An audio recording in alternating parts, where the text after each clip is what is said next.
حالم bye نمرہ احمد۔ گدلے پانیوں کا سنگم۔ اس نے خواب میں دیکھا کہ وہ گدلی سی جگہ ہے، دو دریاؤں کا سنگم۔ بارش دڑا دڑ برس رہی ہے۔ کیچڑ میں کھلے آسمان تلے دو لوگ کھڑے ہیں۔ ایک سنہرے بالوں والی لڑکی ہے، بارش نے اس کو بھگو دیا ہے۔ اس کے بال گیلے ہو کر گالوں سے چپک گئے ہیں اور وہ گردن اٹھائے اوپر دیکھ رہی ہے، آسمانوں کو، آسمانوں کے پار جہانوں کو۔ سامنے ایک آدمی کھڑا ہے، کیچڑ سے اس کے پیر لت پت ہیں۔ وہ دراز قد اور کثرتی بازوؤں والا ہے، اس کے گیلے بال ماتھے پہ بکھرے ہیں۔ وہ اپنے گریبان پہ ہاتھ ڈالتا ہے اور ٹائی نوچ کے اتارتا ہے، پھر وہ آستینیں موڑتا ہے، پیچھے اور پیچھے۔ لڑکی ابھی تک اوپر دیکھ رہی ہے۔ آدمی جھکتا ہے، کیچڑ سے مٹھی بھرتا ہے، سیدھا کھڑا ہوتا ہے، مٹھی لڑکی کی طرف بڑھاتا ہے۔ میرے ساتھ رہو، ہم دونوں کو ایک دوسرے کی ضرورت ہے، وہ بارش اور طوفان میں بلند آواز سے کہتا ہے۔ وہ چونک کے اسے دیکھتی ہے، پھر نگاہ اوپر اٹھاتی ہے۔ دور آسمان پہ ایک پرندہ اڑتا ہوا آ رہا ہے، اپنے پر پھیلائے اس آدمی کے سر کے اوپر فضا میں آ رکتا ہے، چکر کاٹتا ہے، کاٹتا ہے، کاٹتا ہے۔ لڑکی انگلی اٹھا کر اشارہ کرتی ہے، الفاظ اس کے لبوں سے نہیں نکل پاتے، مگر وہ ہونٹ ہلا کر کہتی بے آواز، وہ دیکھو۔ آدمی مٹھی اڑائے ہنوز کھڑا رہتا ہے، اس کی مٹھی میں کیچڑ ہے اور کیچڑ میں دمکتی ایک سونے کی چابی ہے۔ میرے ساتھ رہو، میرے ساتھ رہو، وہ ہنوز کہہ رہا ہے۔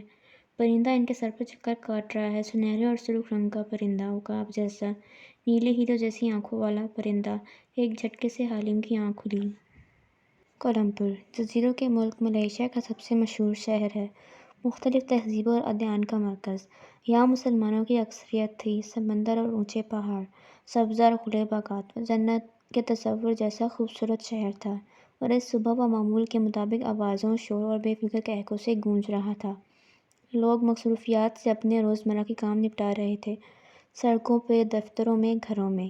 کے ایل کولمبو کو عرف عام میں کے ایل کہا جاتا تھا کہ مصروف کاروباری مراکز کے علاقے میں ایک اونچی عمارت بے نیازی سے کھڑی دکھائی دیتی تھی۔ اس کے 12ویں فلور پہ آفس کیبن بنے تھے اور ورکرز مصروف دکھائی دیتے تھے۔ ٹائپنگ کی آوازیں، فون کی گھنٹیاں، یوں دکھائی دیتا تھا کہ اس آفس میں ہر دن کی طرح کام جاری و ساری تھے۔ ایسے میں ایک نوجوان ہاتھ میں فائل پکڑے تیز تیز چلتا جا رہا تھا۔ چینی نقوش کی صورت کا حامل وہ درمیانے قد کا تھا اور چہرے پہ دبا دبا جوش تھا۔ ایک آفس کے دروازے کے سامنے وہ رکا، خوشی کو قابو کرتے ہوئے مسکراہٹ دبائی اور دھڑلے سے دروازہ کھولا۔ اندر آفس ٹیبل کے پیچھے ایک تھکا ماندہ سا ادھیڑ عمر شخص بیٹھا تھا، ٹائی ڈھیلی کیے، بگڑے تاثرات لیے۔ اس نے آنکھیں اٹھا کے اکتاہٹ سے اندر داخل ہوتے نوجوان کو دیکھا۔ مولیا، میں اس وقت کوئی بات نہیں سننا چاہتا، میں ساری رات سو نہیں پایا، ابھی مجھے ڈسٹرب نہ کرو۔ انور صاحب، اچھی خبر ہے۔ مولیا دمکتے چہرے کے ساتھ کرسی کھینچ کر سامنے بیٹھا تو انور صاحب نے ہاتھ جھلایا۔ تمہیں لگتا ہے اس وقت مجھے کوئی خبر خوش کر سکتی ہے؟ میری لاپرواہی سے باس کا لیپ ٹاپ چوری ہو گیا ہے اور تمہیں اپنے کاموں کی پڑی ہے۔ وہ ناراض چینی آنکھیں مولیا پر جمائے زور سے بولے، ابھی تک تو باس کو معلوم ہی نہیں کہ ان کا لیپ ٹاپ، جس میں ہمارے بزنس کے خفیہ دستاویزات ہیں اور جو انہوں نے مجھے وائرس سے پاک کرنے کے لیے دیا تھا، میں گم کر چکا ہوں۔ جاؤ، خدا کے لیے۔ سر، تحمل سے میری بات سنیں، مولیا نے لیپ ٹاپ کو ٹریس کر لیا ہے۔ وہ چہک کر بولا، ملائیشیا کے لوگ عموماً میں نے یہ کر لیا ہے کی جگہ اپنا نام لے کر کہتے ہیں کہ مولیا نے یہ کر لیا ہے۔ انور صاحب کا جھکا اترا چہرہ تیزی سے سیدھا ہوا، آنکھیں پھیلیں، بہت سے رنگ چند لمحوں میں بدلے۔ کیا مطلب؟ کیسے؟ وہ تیزی سے آگے ہوئے۔ حالم۔ مولیا نے جوش اور فخر سے وہ فائل سامنے رکھی۔ انور صاحب نے چونک کر اسے دیکھا، پھر سیاہ فائل کو۔ تم نے حالم کو ہائر کیا؟ اس کی آواز سرگوشی میں بدل گئی، دلچسپ سرگوشی میں، آنکھوں میں چمک ابھری۔ جی، مولیا نے رات کو ہی اسے کال کر دی تھی اور صبح تک اس نے سارا کھوج لگا لیا ہے۔ اتنی جلدی؟ ان کو خوشگوار سی بھی یقینی ہوئی۔ وہ حالم ہے سر، حالم یعنی خواب دیکھنے والا، مگر خواب وہ ہمارے پورے کرتا ہے۔ ہم جیسے لوگ پولیس کے پاس نہیں جا سکتے کیونکہ پولیس لیپ ٹاپ کو ایویڈنس میں شامل کر کے اسے دیکھے گی ضرور، ہمارے کارپوریٹ سیکرٹس کمپرومائز ہو جائیں گے اور باس کو بھی علم ہو جائے گا، اس لیے ہمارے پاس حالم جیسے پرائیویٹ اسکیم انویسٹیگیٹر سے اچھا کوئی آپشن نہیں ہوتا۔ تم نے بہت اچھا کیا، حیرت ہے مجھے اس کا خیال کیوں نہیں آیا، حالانکہ اتنے کام کروا چکے ہیں ہم پچھلے چند ماہ میں اس سے۔ وہ دکان سے پہلی دفعہ مسکرائے، پھر خیال آنے پہ پوچھا، کیسا ہے وہ اب؟ ویسا ہی نخیلا، مغرور اور موڈی ہے تو وہ ویسا ہی، کتنی منتیں کرنی پڑی ہیں اس کی، پھر کام کرنے کی حامی بھرتا ہے وہ، لیکن ایک دفعہ ذمہ داری اٹھا لے تو کام کر کے دم لیتا ہے۔ ایسے ہی تو وہ کے ایل کی بلیک مارکیٹ کا سب سے ذہین اور شاطر انویسٹیگیٹر نہیں ہے سر، اس کی ذہانت۔ اچھا اب کام کی طرف آ، انہوں نے بیزاری سے ٹوکا تو مولیا کی زبان کو کفر لگا، پھر خجل سا مسکرا کے بولا، اچھا یہ دیکھیں، اس نے لیپ ٹاپ کو ٹریس کر لیا ہے، اس وقت ہمارا لیپ ٹاپ اس ایڈریس پہ موجود ہے۔ مولیا نے فائل کھول کے اس پہ ایک جگہ دستک دی۔ انور صاحب آگے کو جھکے، اینک ناک پہ جمائی اور غور سے پڑھا۔ یہ تو کسی کے گھر کا پتہ لگ رہا ہے، مگر یہ کون؟ ایک منٹ، انہوں نے چونک کے آنکھیں اٹھائیں، رنگ فک ہوا تھا۔ یہ تو تنگو کامل محمد کا گھر ہے۔ انہوں نے چونک کر سر اٹھایا تو منہ آدھا کھل چکا تھا اور پریشانی پہ پسینہ پھوٹنے لگا۔ تنگو کامل نے ہمارا لیپ ٹاپ چرایا؟ او خدایا، مجھے اٹھا لے۔ صبر کریں سر، صبر۔ میں باس کو کیا منہ دکھاؤں گا، وہ چیخے تھے۔ میری کار سے ان کا لیپ ٹاپ چوری ہوتا ہے، اور چوری کرنے والا کون ہے؟ ہمارا سب سے بڑا حریف۔ یا اللہ، وہ اب تک کیا کچھ کر چکا ہوگا ہمارے ڈاکیومنٹس کے ساتھ۔ انہوں نے پریشانی پہ ہاتھ رکھا اور آنکھیں بند کر لیں۔ مولا نے جلدی سے پانی کا گلاس بھر کے ان کے سامنے کیا۔ انور صاحب نے جھٹ گلاس اٹھایا اور گھٹا گھٹ پی گئے، پھر گہری سانس لے کر خود کو نارمل کرنے لگے۔ ابھی تک تو میں نے سر کو یہ کہہ رکھا ہے کہ لیپ ٹاپ ٹھیک کروا رہا ہوں، چند گھنٹے سے زیادہ میں ان کو ٹال نہیں سکتا۔ اب بتاؤ۔ وہ خود پہ قابو پاتے ہوئے فکر مندی سے پوچھنے لگے، وہ کتنی جلدی تنگو کامل کے گھر سے لیپ ٹاپ نکال سکتا ہے؟ کون؟ میرا دادا، جو قبر میں بیٹھا تمہیں خط لکھ رہا ہے۔ You idiot! انہوں نے زور سے میز پہ ہاتھ مارا۔ پانی کا گلاس تو کانپا ہی، مولیا خود بھی اچھل ہی پڑا۔ وہ حالم کا پوچھ رہے ہیں آپ؟ مگر سر، وہ انویسٹیگیٹر ہے، اس سے زیادہ وہ کچھ نہیں کر سکے گا۔ اور مگر انور صاحب کے تاثرات اور لانگار آنکھیں دیکھ کر وہ گڑبڑے اٹھا۔ میں کچھ کرتا ہوں، اس کی منت کرتا ہوں۔ انور صاحب نے خاموشی سے انگلی سے اسے قریب بلایا۔ وہ ڈرتے ڈرتے ان کی طرف جھکا۔ اگر وہ اتنا زور سے گرجے کہ مولیا بے اختیار پیچھے ہٹا، مجھے آج رات تک لیپ ٹاپ نہ ملا تو تمہاری نوکری گئی۔ جتنا پیسہ خرچ کرنا پڑے کرو، میں ساری رقم ادا کروں گا، لیکن مجھے وہ واپس چاہیے۔ راجر باس! اس نے اس بات میں زور زور سے گردن ہلائی، جلدی جلدی فائل سمیٹی اور باہر کو بھاگا۔ اپنے آفس میں آ کر اس نے دروازہ بند کیا اور کرسی پہ آگے نڈھال سا گرا، مگر وقت مزید ضائع نہیں کیا جا سکتا تھا۔ ایک نظر اپنی بیوی بچوں کی تصاویر کو دیکھا جو میز پہ رکھے فریمز میں لگی تھی، اور پھر فون پہ نمبر ملانے لگا۔ کالنگ حالم! جلد ہی اس نے فون اٹھا لیا۔ میں سوچ ہی رہا تھا کہ ابھی تک میری صبح خوشگوار کیوں گزر رہی ہے، کوئی نحوست کیوں نہیں گھل رہی اس میں۔ فون کرنے کا شکریہ مولیا، اب بتاؤ کیا کام ہے؟ خوشگوار سی مردانہ آواز کانوں سے ٹکرائی تو مولیا کی صبح میں سارے زمانے کی نحوست کھل گئی۔ چہرے کے زاویے بگڑے، مگر وہ ضبط کر کے مسکرایا۔ تمہارا شکریہ ادا کرنے کے لیے فون کیا تھا۔ ہو ہی نہیں سکتا، کام بتاؤ، وہ اب کے رکھائی سے بولا تھا۔ مگر یاد رکھنا، اگلے 4 دن میں مصروف ہوں، جمعرات کے بعد کر سکوں گا۔ اب بتاؤ، پھر سے کیا کھو دیا ہے تم نے؟ وہی لیپ ٹاپ، وہ بیزارگی سے بولا۔ وہ کیسے نکلواؤں؟ کیا مطلب، ابھی تک نکلوایا نہیں ہے؟ وہ کمال آدمی ہو یار تم، 2 گھنٹے پہلے رپورٹ دی تھی تمہیں۔ اپنے 4-5 سیکیورٹی کے بندے لے کر جاتے، ان کے گھر میں گھستے اور نکال کر یہ جا وہ جا۔ حالم، خدا کے لیے سمجھو۔ مولیا اپنے بال نوچنا چاہتا تھا۔ ہم کارپوریٹ سیکٹر کے لوگ ہیں، گندے بدماش نہیں ہیں۔ جتنے اچھے ہمارے سیکیورٹی آفیسرز ہیں، اس سے کئی اچھے لوگ تنگو کامل کے پاس ہوں گے۔ وہ تنگو کامل ہے، ایک امیر اور طاقتور آدمی۔ نہ ہوتا تب بھی ہم یہ نہیں کر سکتے تھے، کیونکہ لیپ ٹاپ انور صاحب کی لاپرواہی سے کھویا ہے۔ ہم باس کو بتائے بغیر اس کو واپس حاصل کرنا چاہتے ہیں، کل صبح سے پہلے۔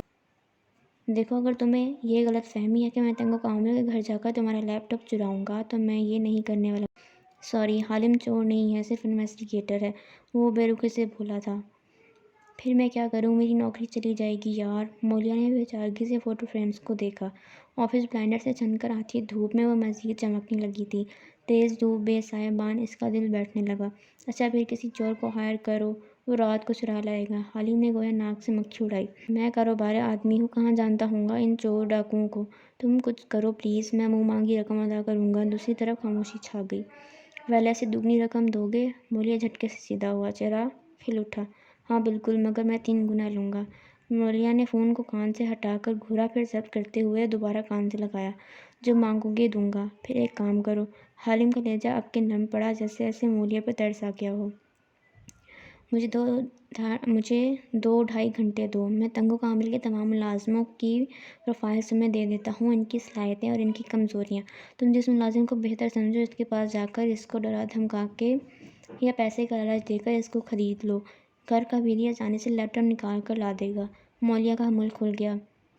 یہ سب میں کروں گا؟ مطلب کیا تم خود ان ملازموں سے بات نہیں کر سکتے؟ ہماری واٹ مولیا، تم اس قابل نہیں ہو کہ تمہاری مدد کی جائے، اب فون نہ کرنا۔ کھٹ سے فون بند ہو گیا۔ مولیا کا سر گھومنے لگا۔ اس نے دیوانہ وار دوبارہ number Malaya. Please please Alam, phone اٹھا لو۔ وہ آواز بلند ہوا کر رہا تھا۔ اگر باس کو معلوم ہو گیا گھن کے ساتھ وہ بھی پس جائے گا، بلکہ وہ تو سڑک پہ آ جائے گا۔ مگر عالم فون نہیں اٹھا رہا تھا۔ میز پہ رکھے فوٹو فریمز اب دھوپ کی حدت سے چمکنے لگے تھے، جیسے اس کی بیوی بچے سائے سے نکل کر ننگے سر سورج تلے آ کھڑے ہوئے ہوں۔ اس کا گھر بھی کمپنی کا دیا ہوا تھا۔ اس نے غصے بے بسی سے پیغام ٹائپ کیا: عالم، فون اٹھاؤ ورنہ میں خودکشی کر لوں گا۔ آفس کے دروازے کا لاک کھول کے خودکشی کرنا، ورنہ لاش سے بدبو آنے میں چند دن لگ جاتے ہیں۔ میں تمہاری منت کرتا ہوں، میں اس کے ملازموں سے خود بات کر لوں گا، صرف مجھے ان کی پروفائلنگ کر دو۔ اس نے جلدی جلدی پیغام لکھا: پہلے مجھ سے معذرت کرو۔ فوراً جواب آیا: کیسے؟ ایک کاغذ پہ لکھو: عالم KL کا بہترین اسکیم انویسٹیگیٹر ہے اور میں آئندہ اس سے اختلاف نہیں کروں گا۔ تمہارے یہ لکھنے تک میں پروفائل تیار کر لوں گا۔ مولیا نے فوراً سے نوٹ پیڈ پہ قلم گھسیٹا: میں نے یہ لکھ بھی لیا، اس کو 555 دفعہ لکھو۔ وہ گرا کے بولا اور فون کٹ گیا۔ مولیا نے گہری سانس لی، آستین سے پیشانی پہنچی اور جلدی جلدی قلم کاغذ پہ گھسیٹنے لگا۔ پتہ نہیں اس شخص کی کون سی انا کی تسکین ملتی ایسے کاموں سے۔ وہ غصے سے بڑبڑا بھی رہا تھا۔ کمرے میں دھوپ پھیلتی جا رہی تھی، مگر اس نے AC کو تیز نہیں کیا۔ اسے خیال ہی نہیں آیا۔ وہ سر جھکائے لکھتا گیا۔ جانے کتنی دفعہ لکھا گیا تھا کہ اس نے سر میز پہ رکھ دیا اور خالی نظروں سے قلم اور پنسل سے بھرے مگ کو دیکھنے لگا۔ اس کا سر درد کر رہا تھا، جیسے دماغ پھٹنے کو ہو۔ انور صاحب کے ساتھ اس کی نوکری اور گھر دونوں جائیں گے۔ فون کی گھنٹی چنگاڑی تو مولیا اچھل پڑا۔ تیزی سے فون اٹھایا۔ عالم کی ای میل آئی تھی۔ اس کے جسم کا ہر عضو آگ بن گیا تھا۔ کچھ دیر بعد وہ چند پرنٹڈ کاغذ اپنے سامنے پھیلائے بیٹھا تھا۔ کھلا لیپ ٹاپ ترچھا کرکے یوں رکھا ہوا تھا کہ سورج کی کرنوں کا راستہ رک گیا تھا اور وہ فوٹو فریم چھایا تلے تھے۔ ان کو جیسے سائبان مل گیا تھا۔ تنگو کامل کا ڈرائیور۔ اس نے ایک کاغذ اٹھا کر چہرے کے سامنے کیا اور آنکھیں چھوٹی کر کے تفصیل پڑھی: جو اتنے سال سے تنگو کامل کی ملازمت کر رہا ہو، بھلے وہ جوئے کا عادی بھی ہو، وہ نہیں بک سکتا۔ اس نے کاغذ واپس ڈالا اور دوسرا پرنٹ آؤٹ اٹھایا: بٹلر۔ بند مٹھی ہونٹوں پہ رکھ کے چند لمحے تفصیلات پڑھیں۔ بٹلر کا سارا کچا چٹا کھول کر رکھ دیا گیا تھا، جیسے یہ تو بالکل بھی نہیں اس کا کرمنل بیک گراؤنڈ اس کی کمزوری نہیں، اس کی طاقت ہے۔ کیا سوچ کے عالم نے اس ہٹے کٹے آدمی کی پروفائل بنا کے دی ہے؟ یہ تو مجھے پھونک مار کے اڑا دے گا۔ جھرجھری لے کر کاغذ رکھ دیا۔ اب پرسنل اسسٹنٹ کی باری تھی۔ اس کی شکل دیکھ کر ہی مولیا کو رونا آ گیا۔ یہ تو مجھ سے عمر میں بھی بڑا ہے اور قابلیت میں کہیں آگے ہے۔ امریکہ کا پڑھا ہوا، محنتی اور قابل نوجوان۔ اس کے سامنے میں بات بھی نہیں کر پاؤں گا۔ اس کاغذ کو تو اس نے چھوا بھی نہیں۔ پھر اگلے کو دیکھا تو نگاہ ٹھہر گئی۔ دھیرے سے کاغذ اٹھا کے آنکھوں کے سامنے لایا۔ وہ ان تمام پروفائل میں پہلی نسوانی پروفائل تھی: تالیہ مراد۔ وہ نام پڑھتے ہوئے بڑبڑایا۔ صفحے کے کونے میں اس کی تصویر بنی تھی۔ تصویر آج کی لی ہوئی تھی، جیسے کسی گھر کی چھت سے گلی میں چلتی لڑکی کی تصویر اتاری گئی ہو۔ وہ لمبا سا مقامی طرز کا فراک پہنے ہوئے تھی۔ کونی پر ٹوکری ٹنگی تھی جس میں پھول تھے اور وہ سر جھکائے کندھے کے پرس سے کچھ نکال رہی تھی۔ ماتھے پہ سفید خوبصورت سا ہیٹ پہن رکھا تھا، جس سے سیاہ بال نکل کر کندھے پہ گر رہے تھے۔ جھکے سر اور ہیٹ کے باعث چہرہ واضح نہ تھا، مگر رنگت گوری نکھری ہوئی لگتی تھی۔ مولیا کی نظر ٹائپ شدہ الفاظ پہ جا رکی جو عالم نے اس کی پروفائلنگ کرتے ہوئے لکھی تھی: تالیہ مراد۔ اس کا تعلق کشمیر سے ہے۔ 3 ماہ سے تنگو کامل کی ملازمہ ہے۔ زیادہ پڑھی لکھی نہیں ہے، مگر انگریزی اور ملے زبان ٹھیک سے بول لیتی ہے۔ بہت باتونی لڑکی ہے، قدرے بے وقوف اور جلد باز۔ آدھا دن تنگو کامل کی ملازمت کرتی ہے اور شام میں ایک ریسٹورنٹ میں ویٹریس کے طور پر کام کرتی ہے۔ کشمیر میں اس کا لمبا چوڑا خاندان ہے، جس کی کفالت یہی کرتی ہے۔ جو کماتی ہے وہیں بیچ دیتی ہے۔ خود عام کپڑوں اور جوتوں میں خوش پاش گھوم رہی ہوتی ہے۔ تالیہ کو سوپ بنانے، احمقوں کی طرح بہت بولنے اور ہر چھپکلی کاکروچ کو دیکھ کر چیخیں مار مار کے رونے کے علاوہ کچھ نہیں آتا۔ وہ ایسی لڑکیوں میں سے ہے جن کے پاس اچھی شکل اور دراز قد کے علاوہ کوئی خصوصیت اور صلاحیت نہیں ہوتی۔ نہ ذہانت، نہ تعلیم۔ اس کے باوجود تنگو کامل ہو یا سوپ پارلر والے، سب تالیہ سے محبت کرتے ہیں۔ میں یہ دیکھ کر بہت حیران ہوا ہوں کہ کم ذہن، کم عقل اور سادہ سی لڑکی پہ سب اتنا اعتماد کیوں کرتے ہیں؟ مگر اس کی وجہ صرف یہ ہے کہ وہ ایماندار، سچ بولنے اور خیال رکھنے والی لڑکی ہے، خوش اخلاق اور ہنسمکھ ہے۔ انہی خامیوں کی وجہ سے وہ زندگی میں کبھی ترقی نہیں کر سکی اور نہ کبھی کر سکے گی۔ وہ ایک بے رحمانہ تجزیہ تھا۔ مولیا کی پیشانی پہ افسوس کی لکیریں ابھریں۔ حالم کتنا بے مروت اور شفاق ہے، یا شاید مادہ پرست۔ ابھی وہ کوئی تبصرہ کرتا، لیکن صفحے کا آخری پیراگراف پڑھ کے ٹھٹک گیا۔ تالیہ یہاں اللیگل ہے، وہ نوکری کی تلاش میں آنے والے غیر قانونی پاکستانیوں میں سے ہے، اور یہی اس کی وہ کمزوری ہے جس کی بنا پہ اس کو ڈرایا دھمکایا جا سکتا ہے۔ اوہ، تبھی تنگو کامل نے اسے ملازمت دی۔ اللیگل لڑکی یعنی کم تنخواہ اور مراد۔ کنجوس تو وہ ہمیشہ سے تھا، غیر قانونی تارک وطن۔ مولوی نے چہرہ اٹھایا تو اس کی آنکھیں چمک رہی تھیں، رنگت پھر سے سرخیاں کھل گئی تھیں اور فوٹو فریمز چھاؤں میں محفوظ دکھائی دیتے تھے۔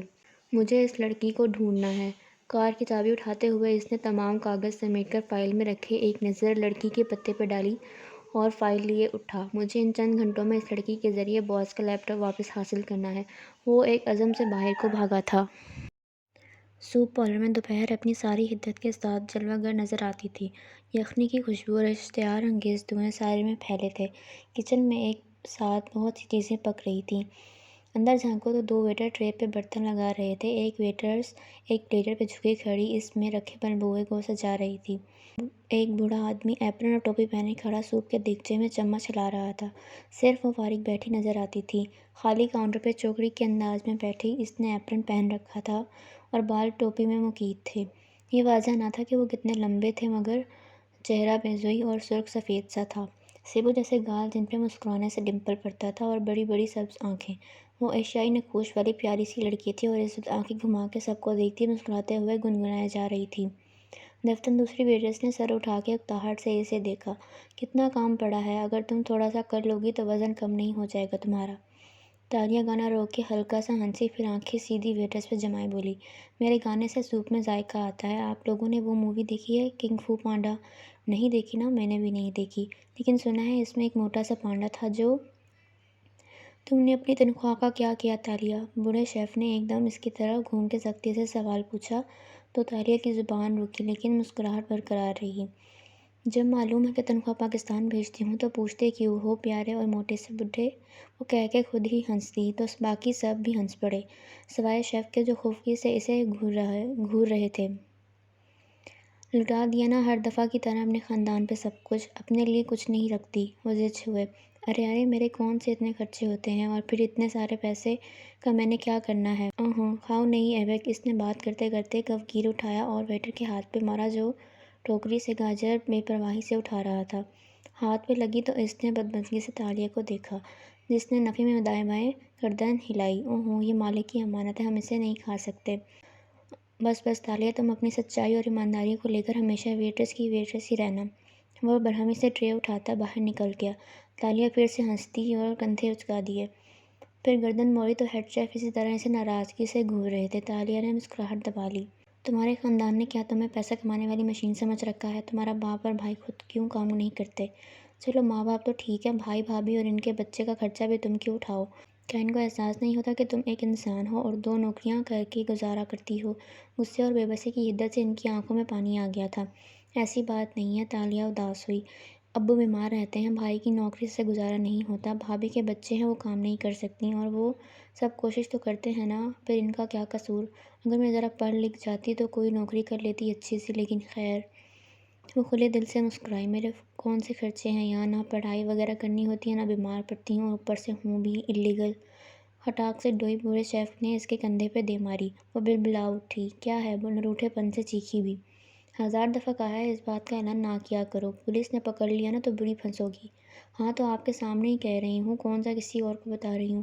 وہ کندھا سلاتے ہوئے خفگی سے ان کو دیکھ رہی تھی۔ اب اللیگل ہوں تو اس میں میرا کیا قصور؟ ٹریول ایجنسی نے دھوکہ دیا تھا مجھے تو یہاں آ کر علم ہوا، میرے تو پیپرز بھی انہوں نے رکھ لیے۔ خیر وہ تو انہوں نے دوسرے نام سے بنوائے تھے، غلطی میری اتنی ہے کہ میں نے اسی وقت عقل سے کام نہیں لیا۔ مجھے نوکری چاہیے تھی نا۔ کہلاتا اس کا ہاتھ ڈھیلا پڑ گیا، اداسی سے پلکیں جھپک گئیں۔ اب اگر تنخواہ بھیج دیتی ہوں پاکستان تو کیا برا کرتی ہوں؟ ایک بھائی ہی تو ہے کمانے والا، اب فوج کی نوکری میں کہاں گزارا ہوتا ہے 5 لوگوں کا؟ اس نے سر جھٹک کر پانی کی بوتل نکالی اور بیٹھے بیٹھے منہ سے لگائی۔ معمر شیف نے پلٹ کے اسے دیکھا۔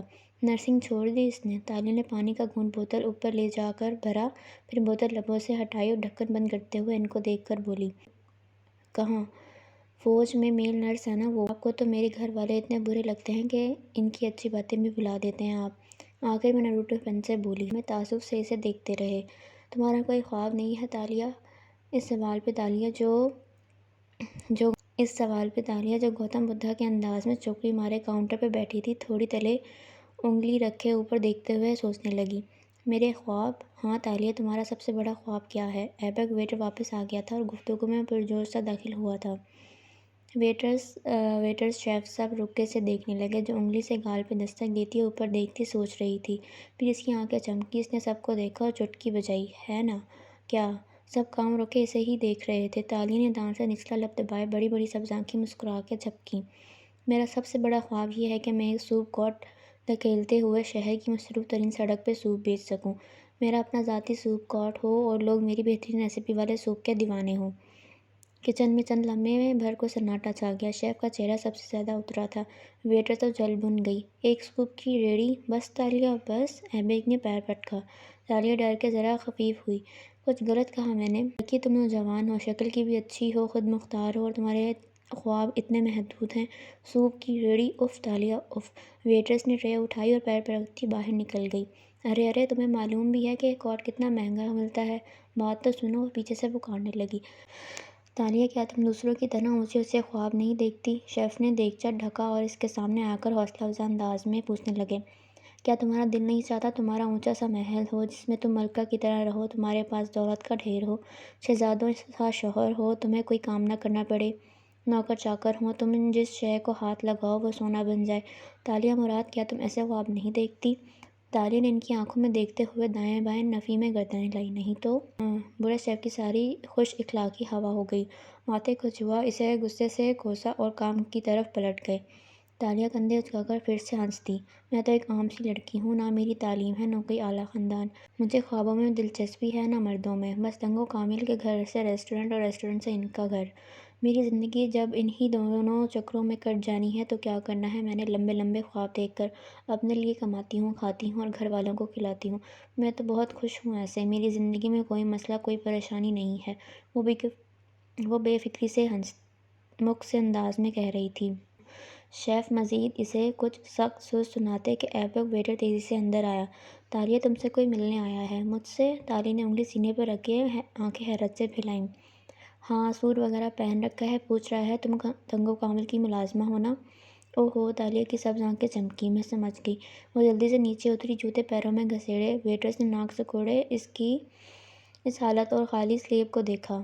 صفائی، تمیز، آداب سب خاک میں مل جاتے تھے اس کی وجہ سے، اور باہر کو لپکی کیپ سر سے اتار دی۔ سیاہ بال جو کندھوں تک آتے تھے اس وقت پونی میں بند تھے۔ وہ ہاتھوں سے سامنے کے بال درست کرتی آگے چلتی آئی، لبوں پہ مسکراہٹ تھی۔ کونے کی میز پہ مولیہ بے چین سا بیٹھا تھا، چینی نقوش کا حامل۔ وہ درمیانے قد کا نوجوان تھا اور بار بار گھڑی دیکھ رہا تھا، پریشان لگتا تھا۔ دفتر نظر اٹھائی تو دیکھا سامنے سے ایک ویٹرس چلتی آ رہی ہے۔ حالم کی دی گئی تصویر میں اس کی شکل واضح نہ تھی مگر وہ پہچان گیا، البتہ اپنی جگہ سے نہیں اٹھا، چہرے کو بھی سنجیدہ بنا لیا۔ وہ سامنے آئی تو اس نے کرختگی سے کرسی کی طرف اشارہ کیا۔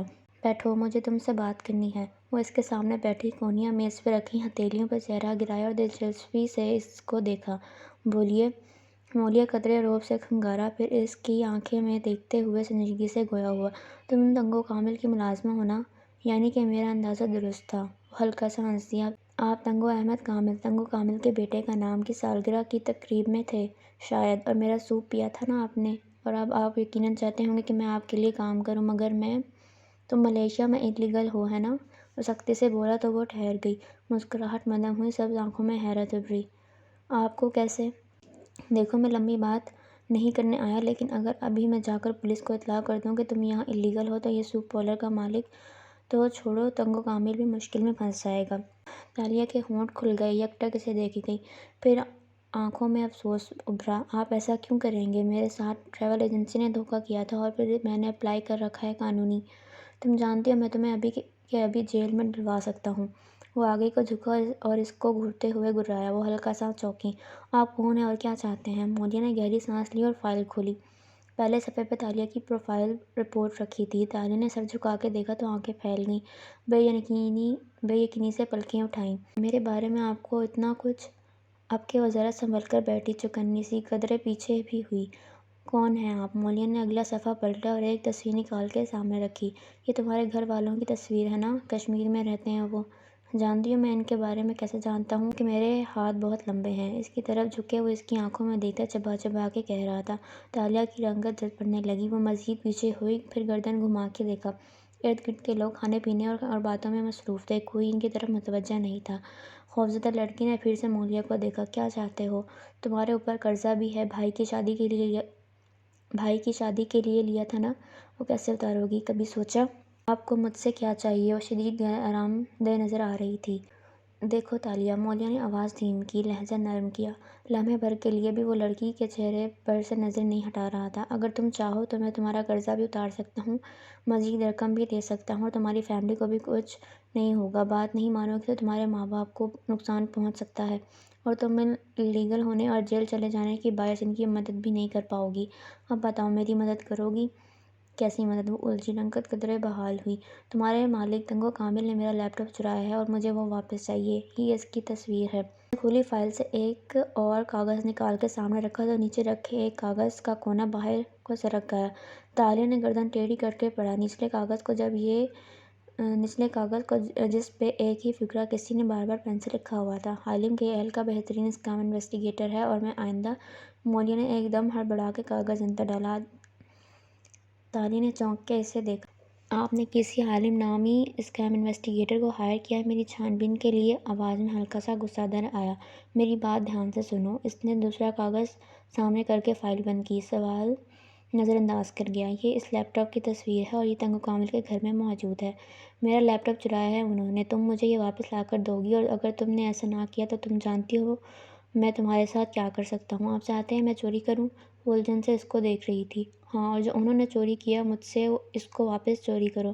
میں تمہیں ایک خطیر رقم دوں گا اور نیشنلٹی لینے میں بھی تمہاری مدد کروں گا۔ میں اپنے مالک کے گھر چوری کروں؟ اپنے مالک کے گھر؟ اس نے انگلی سینے پر رکھ کے افسوس سے پوچھا۔ مولیا نے بے صبری سے جھٹ سر ہلایا۔ ہاں۔ تالیہ نے تعصب بھری سانس کھینچی اور سر جھٹکا۔ پھر آپ ایسا کریں، پولیس کو بتا دیں، جو بھی بتانا ہے، کیونکہ تالیہ ایسی نہیں ہے۔ مجھے آپ کے پیسے نہیں چاہیے ہیں، میں اپنے مالک کو دھوکہ نہیں دوں گی۔ وہ سادگی سے کہہ کر کھڑی ہو گئی۔ مولیا بھی ساتھ ہی کھڑا ہوا۔ سب یہی کہتے ہیں کہ ہمیں پیسے نہیں چاہیے اس سے پہلے کہ انہیں چند صفر بڑھا کے رقم دی جائے۔ یہ میرا نمبر رکھ لو، تمہارے پاس 1 گھنٹہ ہے، ذہن بدلے تو مجھے کال کرنا، لیکن اگر پولیس یہ تنگو کامل کے پاس جانے کی کوشش کی تو یاد رکھنا۔ اس نے اپنا موبائل لہرا کے دکھایا۔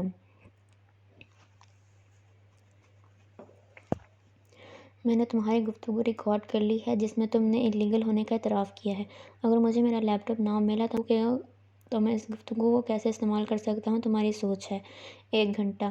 ایک کاغذ کی چٹ اس کی طرف بڑھائی۔ جب وہ نہیں ہلی تو مولیا نے اسے زبردستی اس کے ایپرن کی جیب میں ڈال دیا اور آگے بڑھ گیا۔ وہ خوبصورتی سے اسے دیکھتی رہی یہاں تک کہ وہ باہر نکل گیا۔ 1 منٹ بعد وہ کچن سے تیز تیز اپنی چیزیں سمیٹتی دکھائی دے رہی تھی۔ ارد گرد کھڑے شیف اور ویٹرز بار بار پوچھ رہے تھے: تالیہ، کیا ہوا ہے؟ کیوں جا رہی ہو؟ مگر وہ بار بار آنسر رگڑتی سر نفے میں ہلائے جا رہی تھی۔ ہاتھ تیزی سے چل رہے تھے۔ کار میں بیٹھتے ہوئے مولیا نے دروازہ زور سے بند کیا اور چند لمحے کھڑکی سے باہر سڑک پہ بہتا رش دیکھتا رہا۔ بے فکر سیاح گھوم رہے تھے، کھانوں کی خوشبو، بازار کا رش۔ وہ مضطرب سا سارے کو بے دھیانی سے دیکھتا رہا، پھر فون نکال کے کال ملائی۔ بولو، حالم کی کھردری خشک آواز سنائی دی۔ میں نے ان تمام ملازموں میں سے تالیہ کو چنا۔ تالیہ مراد کو؟ گڈ، میں ذرا مصروف ہوں تو۔ وہ اچھی لڑکی ہے، میں نے خواہ اسے اتنا ہراساں کیا۔ وہ سچی اور ایماندار ہے، وہ کبھی چوری نہیں کرے گی۔ اس نے انکار کر دیا ہے حالم؟ وہ تھکا ہوا لگ رہا تھا۔ رقم بڑھا دو، وہاں بے نیازی تھی۔ تم نے سنا نہیں میں نے کیا کہا؟ وہ ایک ایماندار اور سچی لڑکی ہے، سادہ اور معصوم۔ یہ سب اندر سے ایک سی ہوتی ہیں، یہاں کوئی سچا یا ایماندار نہیں ہے۔ مولیا، پیسے بڑھا دو، فوراً مان جائے گی۔ حالم کو جیسے تاہٹ ہو رہی تھی۔ مولیا کے لبوں پہ زخمی مسکراہٹ ابھری۔ یہ تمہارا تجربہ بول رہا ہے کیا؟ کسی لڑکی نے دھوکہ دیا ہے تمہیں، یوں لگتا ہے؟ چند لمحے خاموشی چھا گئی، گہری خاموشی۔ پھر حالم کا زوردار قہقہہ گونجا۔ مولیا نے گڑبڑا کے فون کان سے ذرا دور کیا۔ ارے مولیا، تمہارا مینٹل کلیئر میرے پاؤں سے بھی نیچے ہے۔ میرے بارے میں اندازہ نہ لگاؤ، اپنا لیپ ٹاپ ڈھونڈو۔ پھر سنسنی کی آواز ہے اور اس نے فون بند کر دیا۔ مولیو بدمزگی سے کچھ بڑبڑایا تھا۔